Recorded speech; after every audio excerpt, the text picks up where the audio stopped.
आपकी second book में से चैप्टर जो 9 है, स्टडी दिस मुगल पेंटिंग। इस पेंटिंग में जहांगीर दिखाए गए हैं shooting the figure of poverty.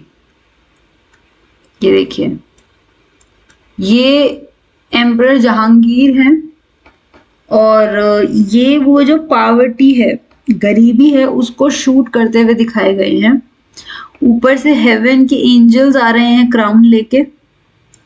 Angels उनको एरो दे रहे हैं, मतलब एंजल्स उनको बता रहे हैं कि उन्हें किल करना चाहिए। और ये देखो, ये बेल है, ये भी हेवन की बेल दिखाई गई है। मतलब इस तरीके की चीजों को दिखाया गया है। अब क्वेश्चंस पे चलते हैं। फर्स्ट क्वेश्चन है, artist has enveloped the target in the dark cloud to suggest. जो ये एक क्लाउड की तरफ ये टारगेट कर रहे हैं, इसको वो क्या सजेस्ट करने की कोशिश कर रहा है आर्टिस्ट? तो the person is of bad character, the person is a slave, the person is not real rather than a symbolic of abstract quality, the person is a woman। तो आंसर है third, ये कोई real person नहीं है, ये abstract quality है। और ये डार्क क्लाउड है, ये सिंबल ऑफ एब्स्ट्रैक्ट ईविल है, जिसको जहांगीर ऑन दी ये जो एरोज वगैरह दे रहे हैं एंजल्स, उनके थ्रू ये इस ईविल को किल कर रहे हैं। तो क्योंकि हर किंग और एम्परर्स अपने आप को गॉड लाइक दिखाते थे, तो वही इन्होंने भी कोशिश की है। सेकेंड क्वेश्चन है, the animal seen in the painting underneath the feet of the emperor stands for the realm in which both strong and weak exist, an ideal world where animal and human live together। दोनों सही हैं या कोई भी सही नहीं है? तो अब हम एक बार पेंटिंग देखते हैं। तो अब देखोगे आप कि ये जो जहांगीर के पैर के नीचे ये लायन है और ये लैम है। अब एक स्ट्रेंज बात है कि लायन और लैम साथ में नहीं रह सकते, ये हो नहीं सकता। बट ये जहांगीर के पैर के नीचे दिखाया गया और वो ये बता रहे हैं इसके थ्रू कि कैसे एक रिच और पुअर, एक वीक और एक पावरफुल, दोनों साथ में हारमोनियसली जहांगीर के रूल में रह रहे हैं। ये चीज डिपिक्ट करने की कोशिश की गई है फ्रॉम दिस इमेज। तो देख रहे हो, एक इमेज से कितने सारे डिपिक्शंस हैं। तो एनिमल और ह्यूमन का कोई इसमें टारगेट नहीं है, इसमें टारगेट है कि स्ट्रॉन्ग जो कि लायन है और वीक जो कि लैम है, वो हार्मोनियसली पीसफुली इस एम्पायर में रह रहे हैं। The chain descending from the heaven is a symbol of divinity, justice, power या ऑल ऑफ द अबव। तो अब हमने देखा था कि जो चेन आ रही थी, एक यहाँ पे ये चेन है, ये चेन आ रही थी, और ये जो बेल है ये भी ऐसे दिखाया जा रहा है कि ये हैंग हो रही है और ये हेवन से है। तो ये जो चेन है ये किस चीज को दर्शाने की कोशिश कर रही है? डिविनिटी को, पीस, जस्टिस को, पावर को। तो पावर और डिविनिटी को नहीं, ये जस्टिस को दिखाने की कोशिश कर रही है। आगे बढ़ते हैं। अब आप देखोगे अगले क्वेश्चन में, the hello shown around the face of Jahangir. तो ये देखिए, ये हमें वापस जाना पड़ेगा उस इमेज पे। तो ये एक जो आपको अकबर और इवन शाहजहां इन सब पे दिखेगा, ये जहांगीर पे भी है। ये हेलो इफेक्ट होता है। ये हमें गॉड्स में दिखता था कि ऑरा होता है या उनकी एक एनर्जी है जो उनके आसपास है, जैसे लाइट्स दिखाई जाती हैं। तो इस तरीके के जो ये हेलो इफेक्ट इन्होंने जहांगीर पे भी दिखाया है, जो कि गॉड्स पे दिखाया जाता है। वो क्यों दिखाया है? मुगल्स का concept of kinship, Mughals concept of sulh kul, दोनों कॉन्सेप्ट या कोई भी नहीं। तो जो हेलो इफेक्ट है ये किंग्स अपने आप को गॉड की तरह दिखाने के लिए यूज करते थे, और ये मुगल कॉन्सेप्ट ऑफ किनशिप को इंडिकेट करने के लिए इस हेलो को यूज करते थे मुगल रूलर्स। और ना ही सिर्फ जहांगीर, बट आपको बहुत सारे उनमें देखने को ये कॉन्सेप्ट मिलेगा। अब ये अगला क्वेश्चन है, ये चैप्टर 6 जो भक्ति सूफी मूवमेंट है उससे है। Study the picture and then read the following excerpt. ये आपको एक एब्स्ट्रैक्ट दिया हुआ है, एक एक्सर्प्ट है चैप्टर 6 में से, तो भक्ति सूफी वाले में से। अब इस पिक्चर में से आपको आंसर करना है। One of the most striking examples of this process is evident at Puri, जो कि ओडिशा में है, where the principal deity is identified by the 12th century as Jagannath, literally meaning the Lord of the world, पूरे दुनिया के जगत के भगवान, a form of Vishnu. Vishnu ji के बहुत सारे अवतार हैं, उनमें से एक अवतार माना जाता है भगवान जगन्नाथ को, जिन्हें कृष्ण जी भी माना जाता है। तो उनकी इस अवतार की ओडिशा में पुरी में पूजा की जाती है। ये पिक्चर एक स्ट्राइकिंग एग्जाम्पल है नयनार भक्ति movement, Lingayat sect, integration of cult या अलवर भक्ति मूवमेंट। तो जो ये क्वेश्चन में आपको अलग अलग जो आपको चीजें दिख रही हैं, ये इंटीग्रेशन ऑफ कल्ट का एग्जाम्पल है। आगे बढ़ते हैं अगले क्वेश्चन की तरफ। Lord Jagannath is associated with, तो लॉर्ड जगन्नाथ, ये तो आपको इस पैराग्राफ में ही बहुत क्लियरली दिख रहा है, यहाँ पे आपको अ फॉर्म ऑफ विष्णु। तो जो लॉर्ड जगन्नाथ हैं वो एसोसिएट किए जाते हैं विद लॉर्ड विष्णु, और जगन्नाथ मतलब द लॉर्ड ऑफ वर्ल्ड। अभी assertion and reasoning based question है। Jagannath is literally the lord of the world and lord Vishnu was worshipped in various avatars. तो ये बोथ ए और बी करेक्ट हैं या इनमें से कोई एक स्टेटमेंट गलत है? तो क्या ये एजर्शन सही, रीजन जो है ये सही एक्सप्लेन कर पा रहा है इस बात को? तो आपका आंसर है second. Jagannath is literally the lord of world and Lord of Vishnu जो हैं ये वेरियस अवतार्स में पूजे जाते हैं, बट ये इसका रीजन नहीं है। तो ये इसका आंसर होगा कि ये करेक्टली एक्सप्लेन नहीं कर पा रहा। आगे बढ़ते हैं अगले क्वेश्चन की तरफ। ये कुछ स्टेटमेंट्स दी हुई हैं। The Lord Jagannath has been depicted here with his sister Subhadra and Lord Balaram. Lord Jagannath has been depicted here with his wife Sita and brother Lakshman. अब इनमें से कौन सी स्टेटमेंट सही है?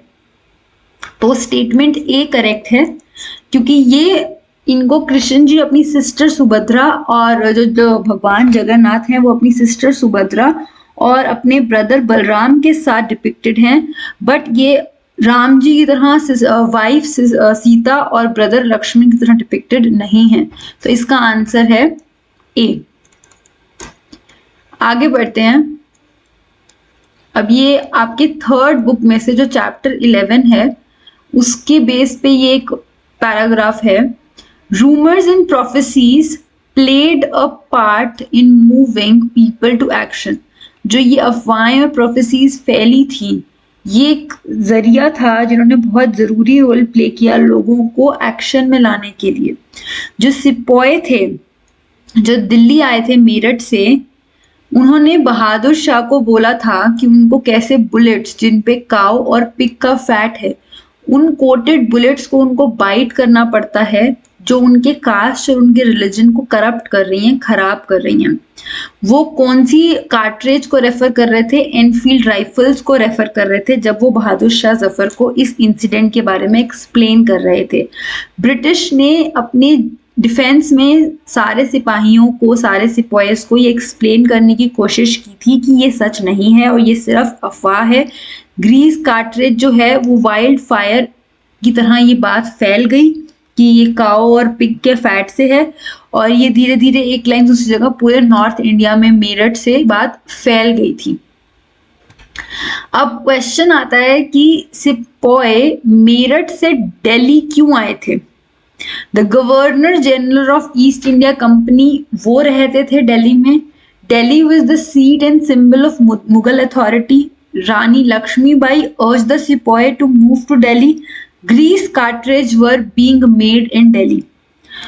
तो आपको सीधा सीधा मेंशन ही सिर्फ मुगल अथॉरिटी का है, तो ये आंसर में तो आपको कोई प्रीवियस प्रायर नॉलेज की भी जरूरत नहीं है, क्योंकि वो आ रहे ही बहादुर शाह जफर से मिलने थे जो कि मुगल्स के लास्ट एम्परर माने जाते हैं। तो उनके टाइम में वो मुगल्स को एक अथॉरिटी के तौर से दिखाने के लिए वो दिल्ली आए थे। कहाँ से आए थे? मेरठ से आए थे। पर्पस क्या था? वो उनको अवेयर कराना चाहते थे कि कैसे कोटेड जो राइफल ग्रीस कार्ट्रिज है वो हमें हमारे को करप्ट कर रही है, हमारे रिलीजन को। आगे बढ़ते हैं अगले क्वेश्चन की तरफ। How did the rumour of grease cartridge spread like wild field across the cantonment? ये जो अफवाह थी, ठीक है, अफवाहें तो बहुत सारी फैलती हैं, लेकिन ये वाली अफवाह इतनी ज्यादा कैसे फैल गई कि वो बहुत बड़ी एक म्यूटनी और एक रिवोल्ट के तौर से कन्वर्ट हुई? तो इसका आंसर है कि पहले ऑप्शंस पढ़ते हैं। The cantonment were connected through the telegraph lines. The cantonments publish their own newspaper, जिसमें ये बातों की जो रूमर्स थे कार्ट्रिज की उसकी न्यूज़ स्प्रेड हुई। This news was broadcasted on television, जिसके कारण ये अफवाह इतनी बड़ी म्यूटनी बनी, या सारी की सारी बातें सच हैं? तो जो कंटोनमेंट्स थे वो न्यूज़पेपर वाली बात और टेलीविजन वाली बात तो बिल्कुल गलत है, तो ये भी नहीं होगा। आंसर है कि टेलीग्राफ लाइन से ये लोग कनेक्टेड थे, तो एक जगह से मैसेज दूसरी जगह पे बहुत इजीली स्प्रेड हो रहा था कंटोनमेंट टू कंटोनमेंट। अब एक और एजर्शन और रीजन बेस्ड क्वेश्चन है। एजर्शन है अकॉर्डिंग टू रूमर्स जो ये कार्ट्रिज थी ये काउ और पिग के फैट से बनी हुई थी। सिपॉयज ने इनको यूज करने से मना कर दिया था क्योंकि हिंदू सिपॉयज काउ को बहुत सीक्रेट एनिमल मानते थे और मुस्लिम्स पिग से नफरत करते थे, हेटेड द एनिमल। तो दोनों के दोनों अपने रिलीजन को लेके बिल्कुल फर्म थे कि वो इस कार्ट्रिज को नहीं यूज करना चाहते। तो ये एजर्शन और रीजन दोनों बिल्कुल ठीक हैं, एंड रीजन सही एक्सप्लेन कर रहा है इस बात को कि उन्होंने रिफ्यूज कर दिया था। रूमर्स जो थे वो इसीलिए थे और उसका रीजन था कि वो काउ के फैट से हिंदूज कनेक्ट कर रहे थे और पिग के फैट से मुस्लिम्स कनेक्ट कर रहे थे। तो इसका आंसर ए है। आगे बढ़ते हैं। Consider the following statements. अब ये दो स्टेटमेंट्स दी हुई हैं। The grease cartridge were to be used in the new Enfield rifle. Second statement है, the British officers tried to explain to the sepoys कि जो कार्ट्रिज है वो ग्रीस्ड नहीं है और ये महज सिर्फ एक अफवाह है। तो इसमें ग्रीस कार्ट्रिज यूज हो रही थी एनफील्ड में और ब्रिटिशर्स एक्सप्लेन कर रहे थे, ये दोनों ही बातें बिल्कुल ठीक हैं। आगे बढ़ते हैं। अब ये चैप्टर 13 जो है महात्मा गांधी से रिलेटेड, उस चैप्टर का एक पैराग्राफ है। ये 5 अप्रैल 1930 को जब महात्मा गांधी दांडी मार्च में दांडी में उन्होंने एक स्पीच दी, तो उन्होंने उसमें ये बोला दांडी में कि मैंने साबरमती को छोड़ा तो मैं और मेरे companion sea side hamlet of Dandi पे आए। I was not certain, मेरे को यकीन नहीं था कि हम इस जगह तक पहुंच पाएंगे। जब मैं साबरमती में था तब भी ये अफवाहें उड़ रही थी कि शायद मुझे अरेस्ट कर लिया जाएगा और मुझे भी लगा कि गवर्नमेंट जो है let my party come as far as Dandi but not me certainly, शायद वो मेरे आसपास के जो लोग हैं वो उनको आने देंगे बट मुझे दांडी नहीं आने देंगे। If someone says that this betrays imperfect faith on my part, I shall not deny the charge. कि अगर कोई मुझे बोले कि ये धोखा होगा कि आप तुम हमें ऐसे दिखा रहे थे कि आपको पूरा यकीन है, तो ये सच नहीं है, मेरे अंदर भी ये डर थे। That I have reached here is no small measure. मैं यहाँ तक पहुँचा हूँ ये कोई छोटी बात नहीं है, ये मेरे पीस और नॉन वायलेंस की पावर है, यूनिवर्सली जो फेल्ट होती है उसके कारण मैं दांडी तक यहाँ पहुँचा हूँ। गवर्नमेंट अगर चाहे तो wishes and congratulate itself on acting, जो भी उन्होंने किया है, और वो मुझे अरेस्ट कर सकती थी और फिर हम में से किसी को भी। In saying that it did not have the courage to arrest his arm of peace, army of peace.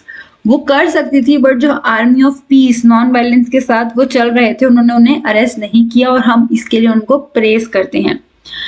ashamed feel हुआ to arrest such an army, उनको ashamed फील होगा अगर वो ऐसे पीस वाली आर्मी को अरेस्ट करेंगे। He is a civilized man who feels ashamed to do anything which his neighbors would disapprove.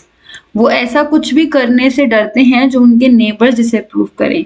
Government जो है वो कॉन्ग्रेचुलेशन डिजर्व करती है कि उन्होंने हमें अरेस्ट नहीं किया, even if only from the fear of world opinion, कि दुनिया क्या कहेगी कि पीसफुल लोग जा रहे थे और उनको अरेस्ट कर लिया, चाहे इसी डर से उन्होंने नहीं किया, पर फिर भी हम उन्हें कॉन्ग्रेचुलेट करना चाहते हैं। और कल हम ये जो नमक का कानून है, सॉल्ट लॉ है, इसको हम ब्रेक करेंगे। गवर्नमेंट टॉलरेट करे या ना करे वो एक अलग बात है, it may not tolerate it, but फिर भी उनकी जो ये पेशेंस जो अभी तक उन्होंने दिखाई है उसे मैं कॉन्ग्रेचुलेट करता हूँ।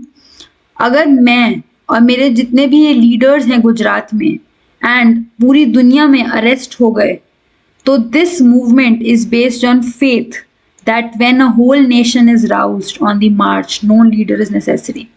अगर मैं और बाकी जो भी लीडर्स गुजरात में हैं या पूरे देश में जो ये कानून तोड़ेंगे और उनको अरेस्ट भी कर लिया जाए, तो भी क्या, ये फेथ के बेस पे है। और पूरा अगर देश जाग जाए इस मार्च के बाद, तो किसी लीडर की वैसे ही जरूरत नहीं रहेगी, और अगर हम अरेस्ट भी हो गए तो भी कुछ नहीं होता। तो ये एक उन्होंने एक स्पीच दी थी डांडी में, कल इन्होंने ब्रेक करना है सॉल्ट लॉ, तो उससे एक दिन पहले की ये स्पीच है। डांडी मार्च कहाँ से स्टार्ट हुई थी? दिल्ली से, मेरठ से, अहमदाबाद से या बारदोली से? तो डांडी मार्च जो है ये साबरमती से शुरू हुई थी, तो इसका आंसर है Ahmedabad. Why was Gandhi ji certain that he would not be allowed to reach Dandi? जो कि उन्होंने अपना फियर शो भी किया बाद में, कि उनको पूरा काइंड ऑफ एक डर था कि उनको डांडी तक नहीं पहुंचने दिया जाएगा, कि ब्रिटिश उनको अरेस्ट कर लेंगे, ब्रिटिश रॉलेट एक्ट को इम्पोज कर देंगे, ब्रिटिश उनको साउथ अफ्रीका डिपोर्ट कर देंगे, या फिर ऑल ऑफ द अबव। तो इसमें से फर्स्ट है कि उनको माना जा रहा था, वो उनको ये लग रहा था कि उनको अरेस्ट कर लेंगे, भले ही उनके साथ के जो उनके साथी हैं उनको वो जाने दें, बट उन्हें नहीं जाने देंगे, उनको अरेस्ट कर लेंगे, ऐसा वो मान रहे थे। अगला क्वेश्चन ये एजर्शन ऑफ रीजन बेस्ड है। Gandhi ji made salt as a symbol of protest. Salt was used by Hindus and Muslims. It was used by rich and poor, and a rate of tax was very high on salt. Gandhi ji ने salt को symbol of protest इसीलिए बनाया क्योंकि हिंदू मुसलमान हर कोई गरीब अमीर इसको इस्तेमाल करता था, और ये एक बहुत सही जरिया हो सकता था प्रोटेस्ट करने का। तो ये बिल्कुल दोनों बातें बिल्कुल सही हैं, और ये रीजन बिल्कुल सही एक्सप्लेन कर रहा है इस बात को कि गांधी जी ने सबको एक साथ लाने के लिए, चाहे वो अमीर हो गरीब हो, किसी भी धर्म से नाता रखता हो, वो सब साथ आए और प्रोटेस्ट करें, इसीलिए उन्होंने सॉल्ट को एक सिंबल ऑफ प्रोटेस्ट यूज किया था, और इसका आंसर है ए। आगे बढ़ते हैं अगले क्वेश्चन की तरफ। Discuss the following statement. Gandhi declared on 5th April that on 6th April he will break the salt law. He chooses 6th April because on this day Purna Swaraj resolution was passed. तो ये दो statements है, इसमें से आपको बताना है कि कौन सी स्टेटमेंट सही है, सिर्फ ए सही है, बी सही है, या दोनों सही हैं। तो इसका आंसर है कि ये बिल्कुल सही बात है कि 5th अप्रैल को गांधी जी ने डिक्लेयर किया था कि 6th अप्रैल को वो सॉल्ट लॉ ब्रेक करेंगे, लेकिन 6th अप्रैल उन्होंने इसीलिए नहीं चुना था क्योंकि वो पूर्ण स्वराज का दिन होता है। जो पूर्ण स्वराज रेजोल्यूशन है वो 31 दिसंबर 1929 में दिया गया था, तो इसीलिए 6th अप्रैल का कोई लेना देना नहीं था उससे, तो इसलिए इसका आंसर है ओनली ए। आगे बढ़ते हैं। तो ये आपका लास्ट क्वेश्चन था, तो इसमें मैंने कुछ अलग अलग चैप्टर्स के जो सोर्सेज थे, बॉक्सेस थे, वो मैंने डिस्कस किए हैं। अगर आपको कोई भी डाउट हो तो आप मुझसे कमेंट बॉक्स में पूछ सकते हैं। ये पीडीएफ अगर आपको प्रैक्टिस करने के लिए चाहिए हो तो आप टेलीग्राम से इसको डाउनलोड कर सकते हैं। कोई भी कमेंट हो, कोई भी सजेशन हो तो आप मुझे बता सकते हैं, ऑलवेज वेलकम फॉर दैट। अगर आपने अभी तक सब्सक्राइब नहीं किया है तो सब्सक्राइब कर लीजिएगा, फर्स्ट टाइम जुड़ रहे हैं तो भी सब्सक्राइब कर लीजिएगा, वीडियो अच्छी लगी तो लाइक कर दीजिएगा। अच्छा लगता है देख के कि इतने सारे लोगों ने लाइक किया है, बट इन जनरल पर्पस तो है कि आपकी हेल्प होनी चाहिए इन एमसीक्यूज से। तो अब मिलती हूँ मैं अगली वीडियो में कुछ अलग अलग क्वेश्चंस के साथ। तब तक के लिए keep learning and keep growing.